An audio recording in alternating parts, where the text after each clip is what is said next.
你要这么看的话，我可能不是很懂，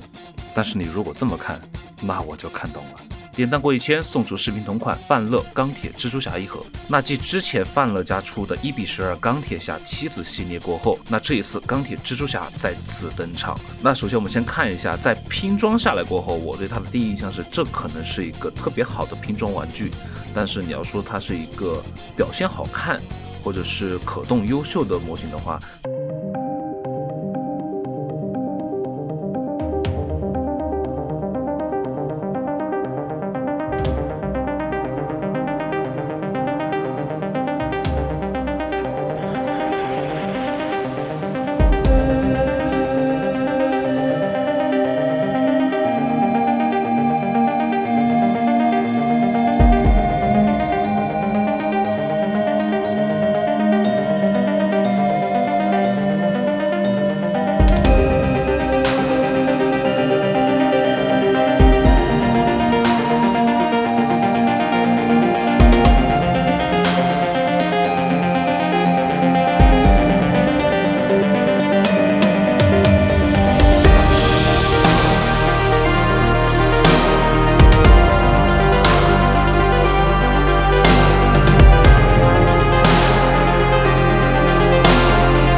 是它的金色的发色明显是比万代好看的非常多，这种耀金的发色光泽感特别强。左边的话则是一个非常哑光的颜色，虽然说在细节部分，比如说蓝色、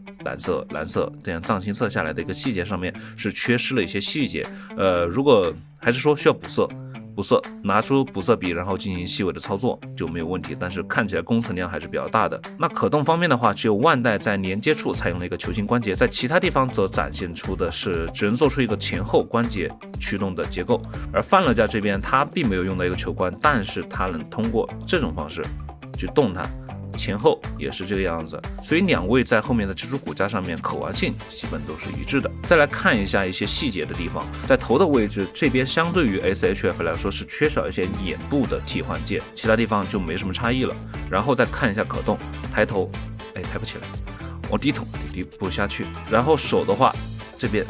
当我抬起来手的时候，肩胛是会做出一个联动的，我们可以撇下来，肩胛是会自动联动上去，然后进避让。但是回弹的话，你需要自己回弹360度，这个肯定没有问题。然后曲肘的话，可以达成一个超过90度的样子。然后手腕的话，这边因为这个臂甲的一点阻挡，所以它的手腕比较紧，而且里面是有漆面的。这里要提一下，每一个要去买的这款拼装的朋友啊，它因为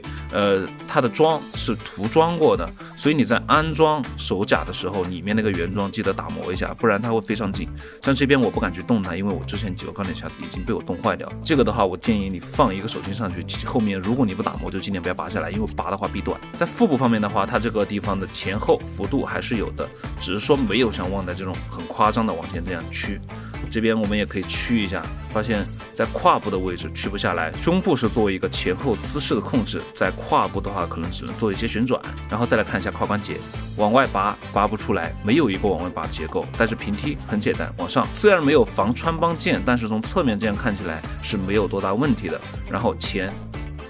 可以踢到这儿，往上踢就开始斜了，并不能直着往前，然后往后因为屁股的干涉，所以是这个样子。在大腿之间是有个平转关节的，并且幅度非常大。然后再来看一下侧面的一个合并，屈膝也是将近一个超过90度的状态，估计110度左右。在脚腕的话，它这个防穿帮性就比万代好得多。在脚的这个位置的话，大家可以像我刚才说的手的一样，要不你去削装，要不搬上就尽量不要去动了，因为这个地方我基本都是动不了的。像这样，它有一个前后左右轻微的接地性，但是不是很大，这个地方大家有所参考。但是它的还是那句话，范乐家的玩具一体性特别强，但是可动性稍微差了一点。然后来到配件方面，这次提供了一对握持蜘蛛丝的手型，然后2个非常经典的吐丝手，然后就是一个抓地或者靠地的时候的一个手型，基本是这个样子的。平时安装的时候抓着地面是这样的。接着是主体本身就有一个握拳手，蛛丝方面的话是有3个，一个是非常长的，可以把它勾在某个位置的一个蜘蛛丝，然后2个是可以握在它的手腕上，然后一个刚喷射出来的蛛丝和一个已经命中粘连物的蜘蛛丝的一个形状。这一次的话，这个柔韧性还是非常好的，很软的一个材质，但是不是透明的。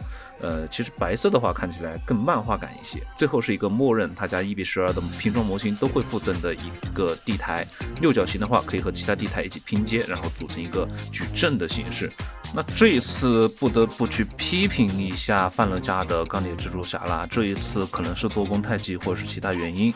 考察调研都没有特别仔细。首先是肩胛上面的一个问题，它到底是肩胛还是胳膊肘，这样制作出来到底有没有其他的问题损失。然后是一个腹部与胯部的衔接，这里可以看到明显的有一个断层，再到它的胯关节，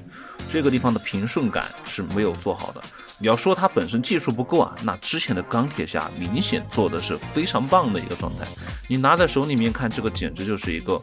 你不说它可动，我甚至不会怀疑它是一个可动模型，因为它的表现已经很强了。但在钢铁蜘蛛侠这边的话，它的表现我可以明显看出来它是个可动模型。为什么？因为它几乎没有美感，它看不出来是一个很漂亮的模型。从外观直接看，除了像手腕、膝盖、整个腿型，再到下面的脚踝，它的遮盖力很好，和这一次在眼睛上新规的做出一个白色眼球的橡胶件，而且像这个地方它甚至没有特别大的可动，所以我对它的评价就是它是一个非常标准的非常好玩的拼装模型，做得非常漂亮，但是最后的呈现和把玩系数上还是显得稍差一些。希望范乐家在之后立项之前能够和玩家进行一些沟通或者表达，最终能做出更优秀的作品。那今天的测评就到这个地方，如果有我视频中没有说到或者大家想问的东西，都可以在评论区或者弹幕和我进行沟通，我看到都会及时回复。我是侯奇妙，我们下期再见。